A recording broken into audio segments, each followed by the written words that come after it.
Hi, welcome to Camera Talk.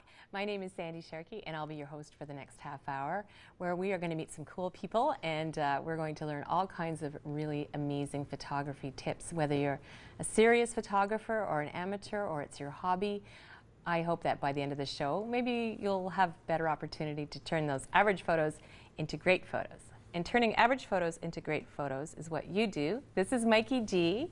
Hi Mikey, thank you for joining us. Hi Sandy, thank you for inviting me. You are the guru of social networking with your photography. Let's talk about how on Flickr you have earned more than 1 million views. How did you do that? Well, I stuck to it and I've been at it since 2004 now. And by stick to it, do you mean you just kept putting photos on after photos after photos? You could How say did that. the word spread about your, I mean, the quality of your photography, yes, that goes without saying, and we're going to see some of your shots in a minute. But outside of the quality of your photography, because there are a lot of quality photographers, how did that expand to over 1 million views? Well, that's a question I'm still trying to answer. Do you have 1 million relatives? No, I wish I did. Be fun at Christmas time. No, it's just the nature of the internet. You know, things get shared. Mm-hmm. I would search for some of my most popular images and see where they ended up, and well, sometimes they were just shared. They weren't. Mm-hmm. They didn't really ask me for permission, let's say. So that's when I started branding my photos, putting Mikey G Ottawa on the bottom, so that there's no doubt where the photo came from, who took it, and it's that same type of sharing that I think helped me to reach, now it's 1,370,000 views. That's amazing. And but you're not on Facebook. Why? Well, I wasn't for a long time. I finally gave in and put myself on Facebook. It wasn't really my kind of thing. So you're living proof that you don't necessarily have to use Facebook or Twitter. Flickr is a fantastic photo sharing site. And you can get a name for yourself with people, over 1 million people sharing your photos. And as I said earlier, it's because, I'm sure, of the quality of your photos. You are a street photographer. And let me ask you, we're going to get to one of your first photos. Do you just drive around, walk around, just look for interesting things to shoot?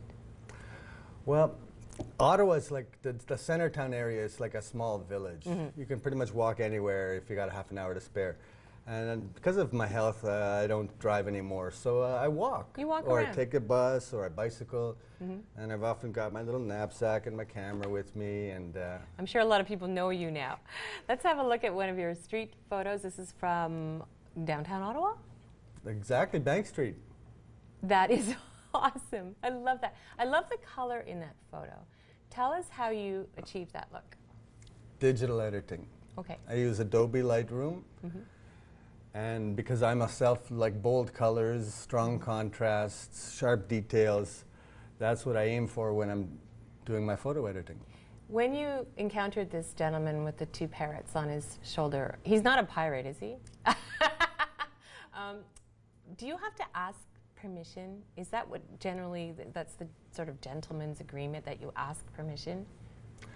Technically, it's not required if you're in a public place. Okay. That was one of the reasons I started street photography, because I didn't have to ask permission. I'm in a public place, I can take a picture.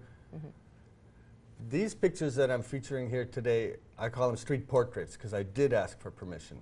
Okay, so there's a difference, it's a portrait. Yeah, so when I saw Paul with his Gary, when I saw Gary with his 2 parrots, I had to ask him for his permission. I just thought it made such an interesting photo. And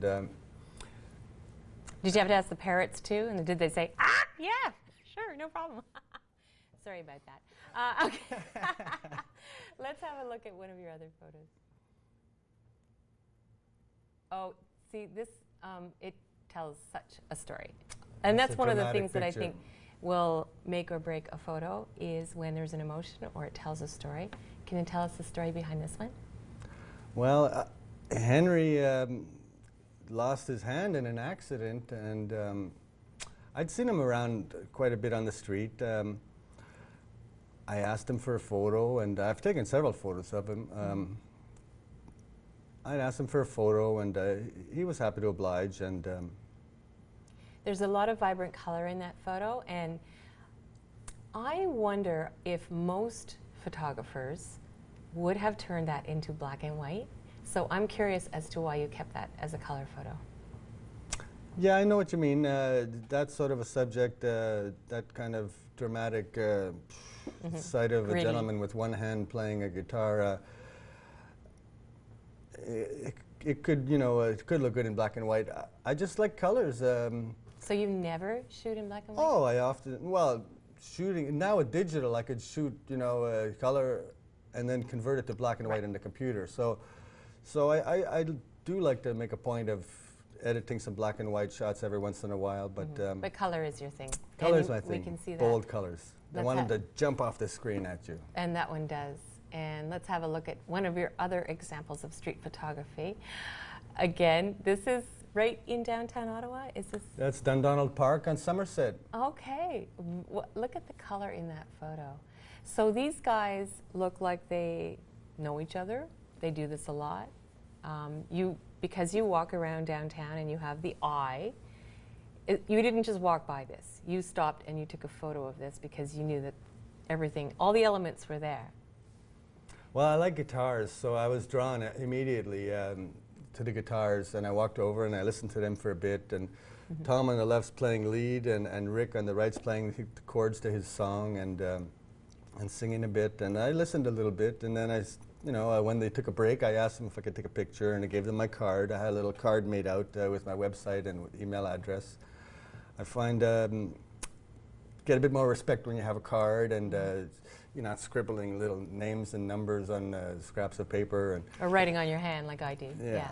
So, so Tom and Rick were really obliging, and I took a few photos. But I like that one. That was one of the ones I liked the best. So. I might take like 20 photos and edit one or two. You know, and you can hear the music when you see that shot. It's an excellent shot. So is one of the ways that you thank people when you ask them if you can take their photo and they say yes, is one of the ways you thank them by providing them with a copy after, or an email? Well, I give them the card and I tell them they can email me. I'll send them a copy. If I decide to use it, or if it comes out okay and I'm able to use it on my Flickr stream, you know, they can go take a look at it there. And you haven't entered the world of commercial photography, though.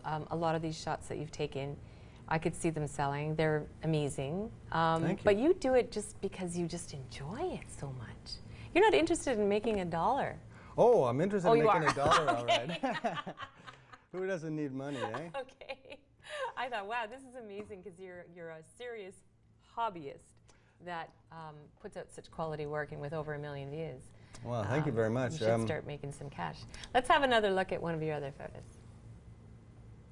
Oh, this is awesome. Now, is this in the Somerset area as well? Gladstone Avenue. Gladstone? I was just walking by and they were playing on the porch, and I asked for a photo, and because I was trying to frame the whole scene sort of in my lens, and I wanted a low angle. I was kind of crouched down a bit, and the young gentleman playing guitar on the left, he sort of eyeballed me like, what, are you trying to look up somebody's skirt there or something? But really, it was totally innocent. I'm just trying to frame the image, and it didn't come across indecent or anything. No, of course not. They were really obliging and friendly, and it was fun working with them. And I gave them my website and said, you can look up the photo. And it's joyous, and it's happy, and you caught a moment. It's a candid moment. And the good street photographers, that's, I think, what separates them from people that, you know, are just learning or don't have the eye, is that you capture a moment, and you are amazing at that.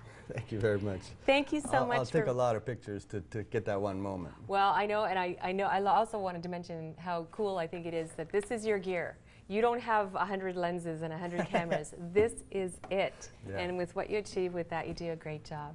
Thank you very much, Sandy. Thanks for joining us, Mikey G. Really appreciate it. Don't go away. In our next segment, we'll be back with Andre Coutu, who is a Henry's imaging expert on Camera Talk.